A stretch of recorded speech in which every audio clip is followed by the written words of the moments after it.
Chums, welcome back to the Game with Chums podcast. I'm your host once again, the glamorous Paulus, and my co-host for today is not the mysterious and wondrous Mr. Roars. It is my younger sister who's stepping in for Roars, who's on on holiday. Yeah, he's on holiday. So they couldn't make it today. So I brought in my younger sister to chat about games and stuff. So yeah, we haven't done this for a while. It's been a while. It's been like 2 months nearly. So we got to we can't keep putting it off forever, and our schedules are a bit packed at the moment. But yeah, so say hello, Frankie. You've been on the podcast before, haven't you? Yeah, we've talked about some interesting topics before: feminism, archaea gaming. So thank you for having me back. No problem. Thanks for coming on. Yeah, no problem. Yes. So how you been? Yeah, good. Just like everyone else in the UK, sweltering in this heat. Warm.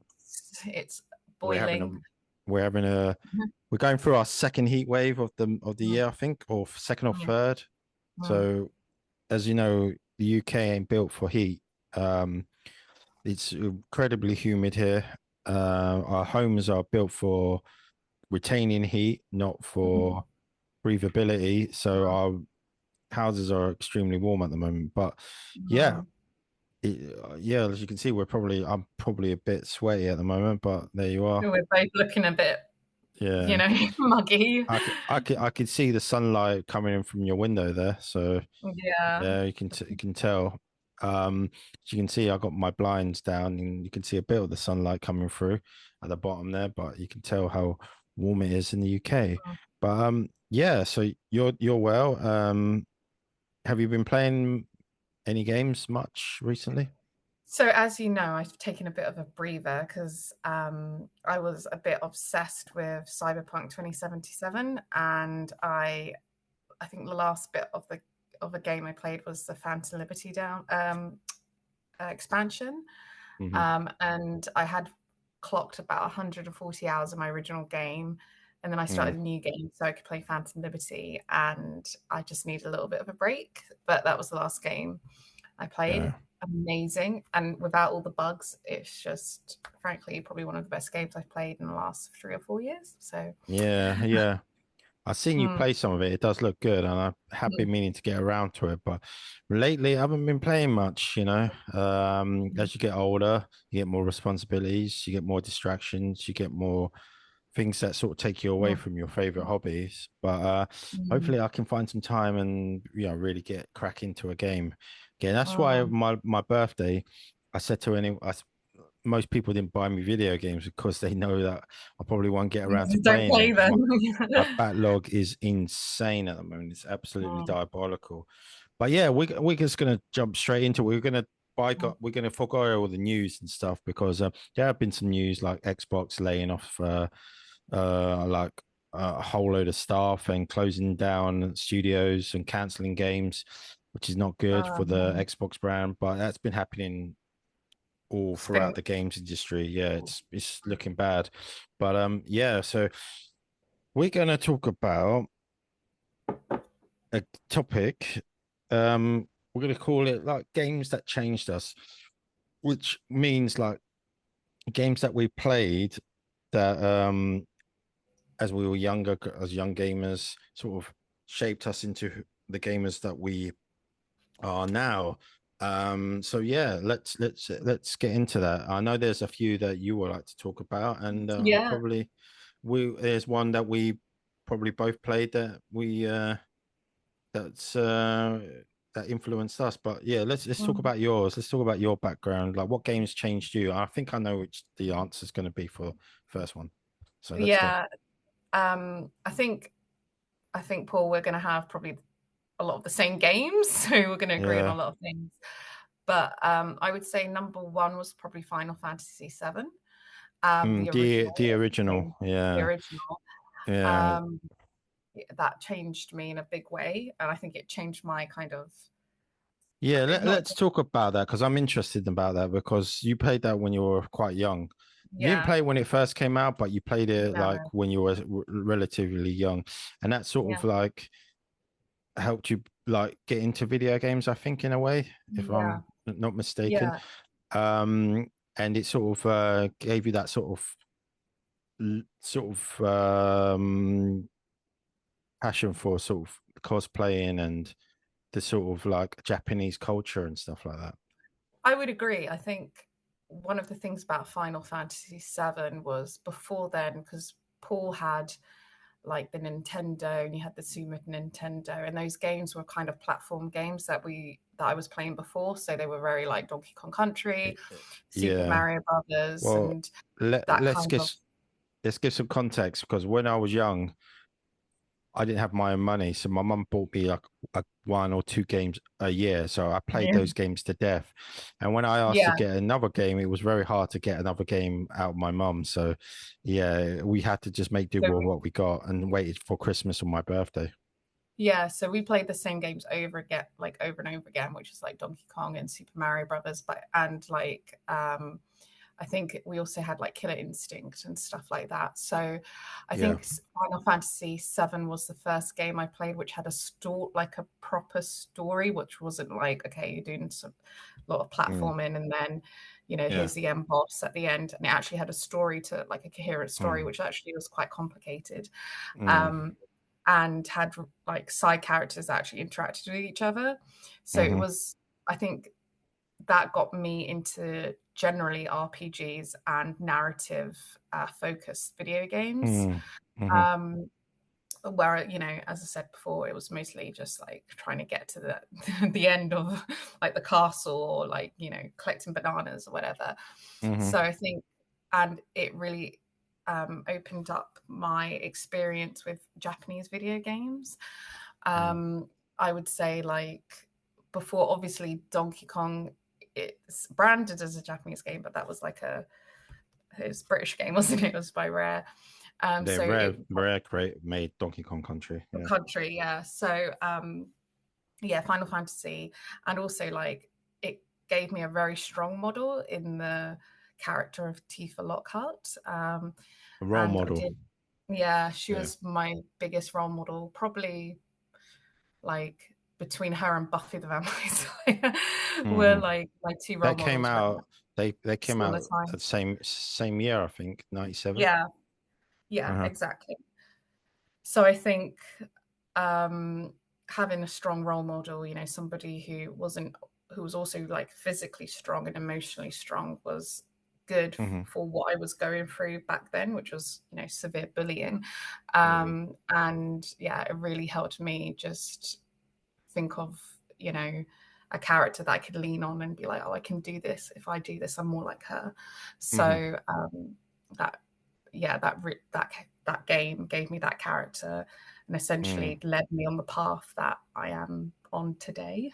It It's sounds like sort of I'm it's very sort of opened up your sort of passion at the time for like Japanese culture and yeah. and stuff like that because you did like we have mentioned it before. I think in the podcast we mentioned the fact that you lived in Japan for 5 years, and I'm not saying that was completely down to Final Fantasy VII, but Mhm. did it sort of help Inspire sort me, of yeah. on that path to sort of wanting to learn about the Japan and the culture and live there, and it also open Yeah. up your sort of eyes to the sort of general like sort of more of the otaku sort of culture Yeah. at one point because I Yeah. do Yeah. I do remember like I think the first MCMU we went to was in 2003 or something, and you Mm, cosplayed as I think that was your first cosplay was Tifa Lockhart, but mm. not the original Tifa Lockhart. You cosplayed as Tifa Lockhart Um, from Avon Children. Yeah. Yeah, so that was the 2004, I think, Mm, Comic Con, because that was the year that movie came out. mm, Um, and to be honest, I wasn't really super into cosplay then. I just wanted to dress up as a character that I really loved.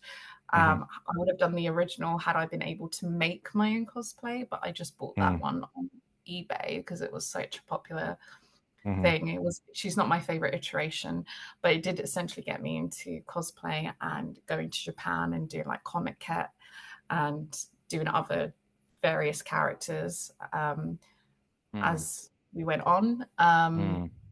So yeah, and I met my best friend as well through Ali. of the character, Ali, Yeah.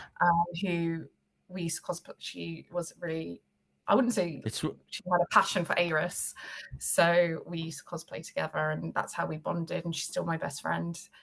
You were her maid of honor at her wedding. Yeah. It's funny how video games bring you together, isn't it? You know, you have a shame, especially if you have a same sort of love for a particular game or franchise. It sort of that sort of thing can bring you together, which is great. This is perfect. This is exactly what the subject is about. Is that change you, and it kind of did change you in a fundamental way. Like I want to sort of stick on yourself at the moment, because I think there's another game. It's not the game that both me and you really enjoyed, but I think this game sort of shaped you as well, which is Tomb Raider, the 2013 reboot, which had a big impact on yourself. So just tell us about that. How did that help you, shape you? I mean, so when that game came out, it was 2013, and I think I'd just come back from Japan, and I was quite young. And I'd always been really interested in history and archaeology and the whole shebang. And then I got back and I was a journalist for a bit. And then this game came out, and it was about like going to Japan, which is something I did when I was roughly her age. Yeah, that's right. Yeah. It was set in Yamatai. Yamatai. Yeah. Sorry. Yeah. And so that game, it was like the perfect time for it to come out, really, and got me into thinking, I'm still young, I'm going to go back to uni and I'm going to study archaeology and I'm going to become an archaeologist, and which is exactly what I did. I went back to uni. I went to UCL, which is the same university Lara Croft from that video game goes to. I got one of the highest grades in my class. I was trying really hard to be be that kind of resourceful, smart girl that Lara Croft was. She was a massive role model for me in my early 20s. And here I am, working in museums, having 10 years of archaeology experience behind me, having a master's in archaeology. Yeah, you also got you into sort of rock climbing as well, didn't it, at one point? Got me into archery, got me into rock climbing. I think you would admit, Paul, probably my best physical peak when I was obsessed with that game and the character, and yourself as well. Would take you rock climbing. So it's like, let's go and do some bouldering in Myland or whatever. And it really did like influence me, and still influences me now. And I do think I see a lot of similarities between Lara Croft and Tifa Lockhart. Strong, female characters, physically strong, emotionally strong, and intellectually resourceful. So the kind of characters that call to me as a person. And just the whole mystery of Yamatai, and it's been set in Japan. Plus, both games are really good. So and they're really good games, and they're very different games as well, and actually Tomb Raider got me into that kind of adventure, third person adventure games, which it was something I kind of steered away from. Didn't really enjoy. Blasphemy, I know, but Uncharted. And then I played that Tomb Raider, and then I started playing other similar kind of games as well. So it got me, it opened me up as well to experiencing different types of video games. And then afterwards I played like Prince of Persia and Assassin's Creed and that kind of stuff. So yeah, kind of, although I would say I do, and I think you would admit this too, I kind of do play video games to death. So I keep playing over and over until I get sick of them. You get a particular game that you really like, and you sort of play it 3 or 4 times. But I don't think I can do that now, because the games I like tend to be 100 hours, and I tend to try to do everything again, similar to like Dragon Age or something like that. I would play to death and always make the same bloody choices. Even though I always mean to go and do the different choices, I always end up doing the same choices because I just don't have the heart to be an evil bastard or anything like that. So I always sort of make the same choices. But yeah, that's completely. What are you gonna say? Oh no, I was just gonna say, how about you? I mean, we've spoken about two games. Well, myself, I wouldn't say Final Fantasy VII. I was a bit late to that game, even though I quite like the Final Fantasy franchise. I think my first one was probably 10, I think, or not even, maybe even, yeah, 10. Yeah, I think it was 10. I tried to get into 12. I just couldn't get into it that well. I think that was the same with yourself, isn't it? You sort of didn't really get gel with 12 too well. But yes, obviously, like I play games on the Nintendo and the Super Nintendo. Obviously, like Mario Brothers was a big. I was my first one, even though wasn't much to it. I always wanted my mom to get me Super Mario Brothers 3, and to this day, I still don't own the actual physical game. But I did play it around friends' houses and stuff when I was allowed to go to their houses. It was it was a great game. I think one of the ones that really not probably shaped me, but I really enjoyed was Teenage Mutant Ninja Turtles on the place on the NES. Yeah, That's going back. That's going back, and because I loved the Turtles when I was a kid, and that came out, and I just loved that game. And I remember having that game, then losing that game. I don't know what happened. I lost it, and then I managed to find another copy because they're quite easy to come by now. Bought it again, so I do own the physical game. But I remember for many years I couldn't find the game, and it was just lost. I think someone took it. I honestly think someone came over. It, yeah, I think we used to have like my mum used to have. We used to have these Colombian friends that come over, and they had their two sons. And I think one day they just came over and just took the game, and I just never found it again. Yeah, so yeah, cheers, guys. But yeah, I got it now. But yeah, there's a period when I sort of went off gaming. I sort of lost sort of the passion for it. But then I got back into it again, sort of like PlayStation 2, Xbox, the original Xbox era. And yeah, I remember like I don't think was there a game by that time I was in my sort of teens, so I didn't like my mid to late teens, so I didn't really have like a game that sort of shaped who I am, but there was a game that I really enjoyed that sort of I remember at one point, remember Buffy the Vampire Slayer, right? You mentioned it earlier. Oh my god. Yeah, that game that came out on the OG Xbox was so good. And I remember we used to watch Buffy all the time on Friday on Sky. And I remember I used to try and be like Angel.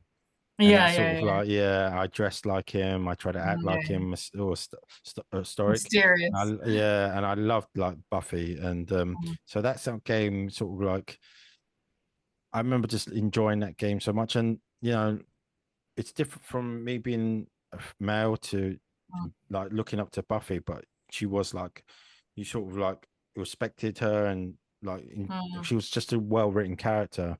But yeah, I always liked the character of Angel. And I always try to like style my hair like him and stuff like that when I was a kid, when I was younger, trying to like dress the same clothes, like, you know, the long jacket, like not goth style, but sort of smart, sort of like. I remember my friend Anna in secondary school had a massive crush on you because she had like this huge crush on Angel, and you dressed. Used to pick me up from school, and you were like long trench coat and stuff. And she had like, she's like, oh, you know, your brother's single. And I was like, he's way too old for you. Yeah, that's all you love. Yeah. But yeah, I think like the games that sort of like influenced me, shaped me to who I was. It's probably got to be like, I would say Halo games, but there's, you know, but I would probably say like we're going to like I keep saying BioWare games. And just I BioWare think games in general. BioWare games in general. But I did always like Japanese games, and you know me, I got massive like sort of like love for Japan and its culture. I mean, I don't think it's perfect, but I do really like it, and Mm, I like the anime. As you can see, I probably got figures in the background and stuff that you can see. mm, mm, But yeah, the I think yeah the Bioware games, but probably like yeah the first one I really enjoyed, and it shaped me, and that kind of like made me not to the person I am, but really gave me sort of a love was the Knights of the Old Republic. mm. And that game, Yeah, ditto. Mm, I always had like a passing interest in Star Wars, and but I wasn't never the biggest Star Wars fan. I always used to mm, watch it on TV when it came on, like especially the original um trilogy, mm, Return of the Jedi and Empire and stuff. mm, And but when I played that, I really got into Star Wars. And I think we mm, both got into it. We started reading up in the so lore and obsessed. stuff. Yeah. Yeah, Yeah. and like really reading about the Jedi and stuff like that and the history. But that Mm. game sort of really sort of it was the first But like full RPG that I played all the way through. Sorry. yeah, I think also it wasn't just, it had the background of having Star Wars, which, Mm, amplified it. But I also think mm, it just was like we really loved the characters. Like BioWare mhm, are such good storytellers, but they also really good character builders. And you had like I think it was like the first game which where the characters mhm. felt like their own people, if that makes Yeah, sense. yeah. Yeah, It felt like like Bass. fleshed out characters and stuff. Yeah. Yeah. Um, and just having those interactions with them. And I think it's different from like Final Fantasy, where because you're playing a character Cloud who's an established character, Hmm. whereas in the Bioware games you can make the character how you want to play the character. Yeah. You don't have to pick. You know, you can pick to be evil, you can pick to be good, you can Hmm. be neutral, grey. And I think that actually helped it because the characters different playthroughs, so you'd have a different experience. You know, Mm. um, yeah, I think I remember you when you were playing it. I was playing it for the first time, and you were like, "Oh, you got to carry on," because I was near the bit with the big revelation, and you were like, "You got Mm. to play it," and you've been so nonchalant about it. And then when it Mm. happened, when I found out, you were like, and you just like in the doorway, Mm. just smiling, going. I was like, it was like the biggest twist in the video game that I just didn't Mm. see. Um, Mm. and yeah, just having that game, just playing that game with you, but you seen it for me playing the first time as well. It's just Mm. kind Yeah, of, yeah, it had that sort of "I am your father" moment in it, but yeah, yeah. everything that led up to it was class, and Mm, that revelation doesn't make the game; it just amplifies it and yeah. makes it that much better.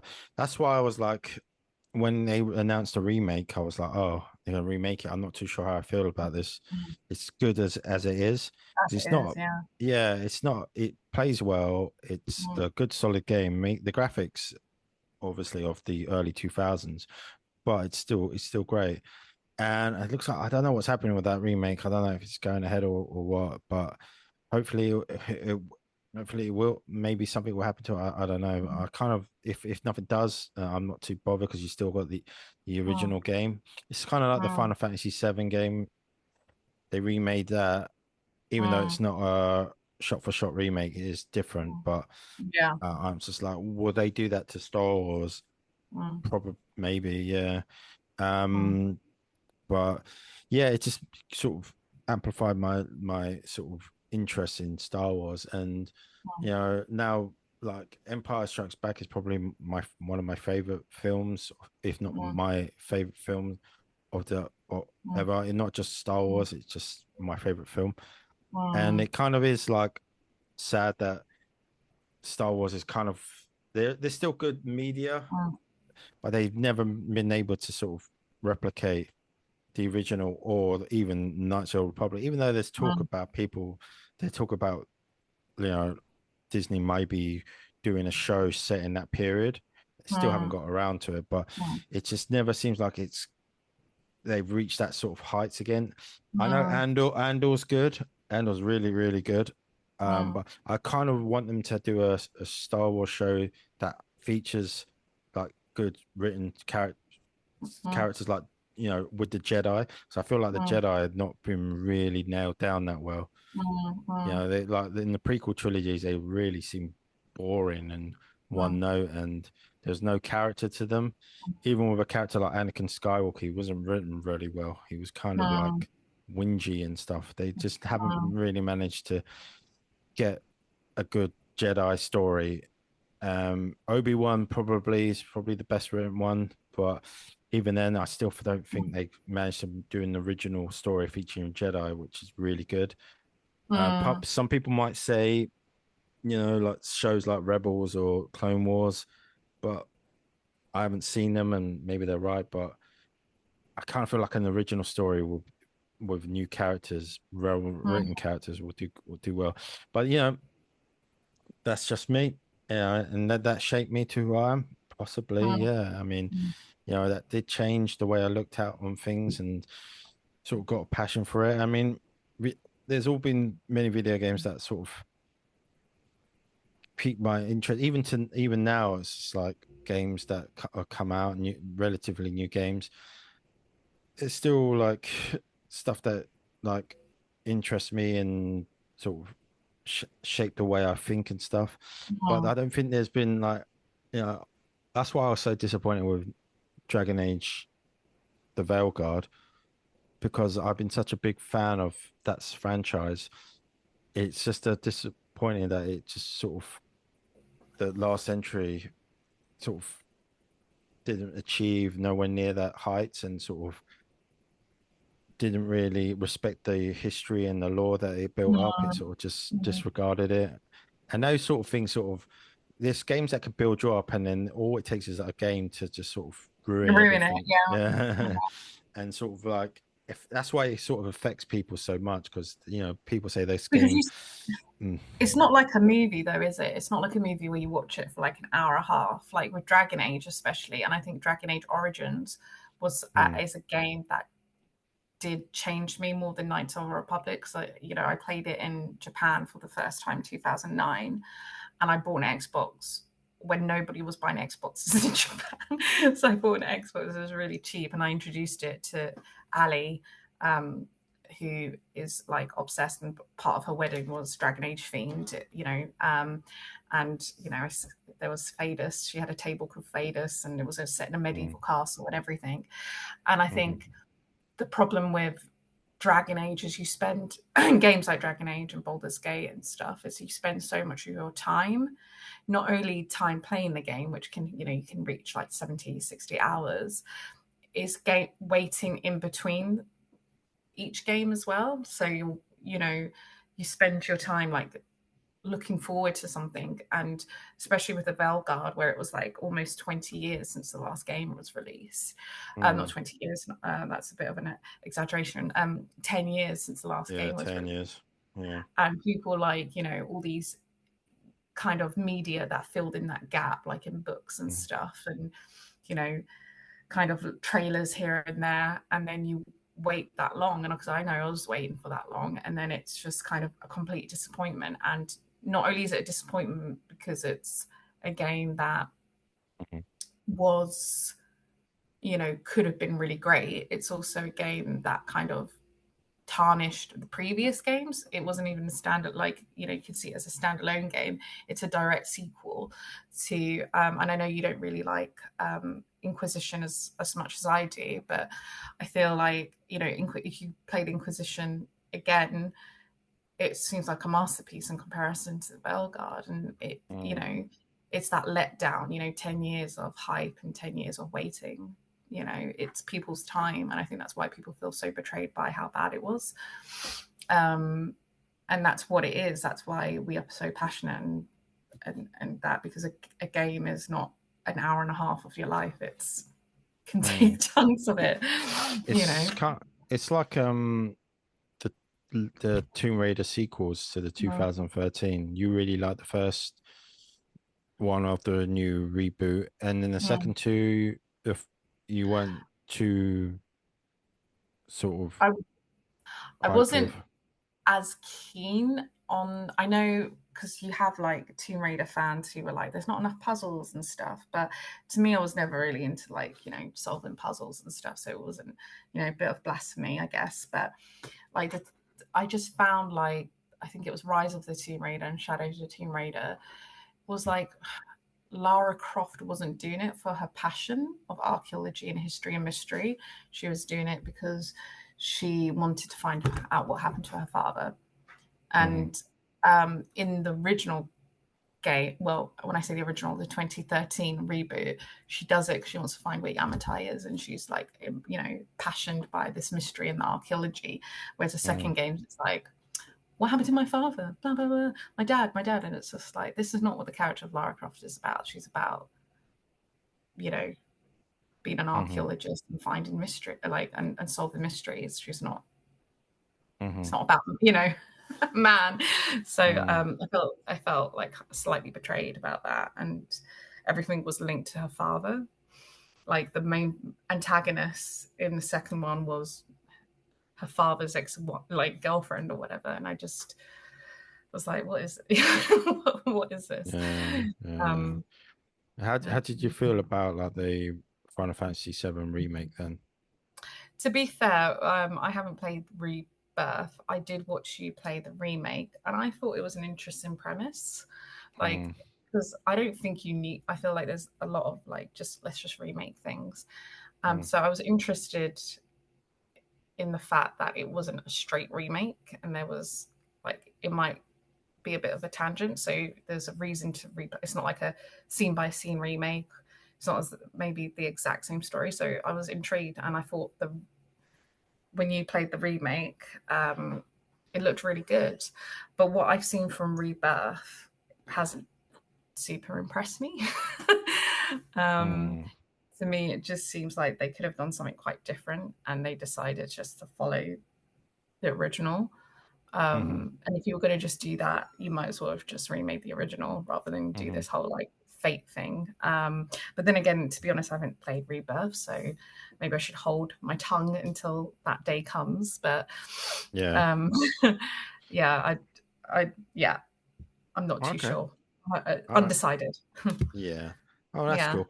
All right. Well, I think for the topic on hand, that's pretty good. This is going to be, like I said, this is going to be a short one because we are trying to squeeze this in during our day and our Sunday. But thanks for joining us. The next podcast, hopefully, the glamorous Mr. Rawls can find a time in his busy schedule to squeeze us in. To be fair, we've both been sort of lacking in uploading the podcast episodes, but hopefully we'll get back to our schedule of 2 podcasts per month, and we can start uploading them on a regular basis. But yeah, we're gonna leave it there. But again, thank you for joining me, Frankie. And do you have anything you want to plug, any sort of websites or anything like that? No, I'm fine. I forgot to mention not your what? I haven't updated that in a while, so probably not. Okay. But also just a little shout out to another game, Pokemon. Oh yeah. Oh shit. Really, yeah, Pokemon. Yeah, and I just and like I just was realizing that I have like loads of Pokemon stuff, so I did mention it. But that really, Did that also help with your passion for Japan? Yeah, and I think also and animals. Animals and everything. And it was the first game that I played, which wasn't your game. That's true. Yeah. It was bought for me, and I got a Game Boy for myself. So that really helped me. That really helped. Develop my own interest. Yeah. But yeah, that. Okay. Yeah, I think that will do it now. But yeah, that was a short one. But thanks for watching. Thanks for listening. This podcast is available on all podcast platforms apart from Apple Music. If you want to watch the visual, the podcast is available on YouTube. But yeah, thanks for watching, thanks for listening, and we'll see you again on the next one. Say bye, Laura. Bye, Frankie.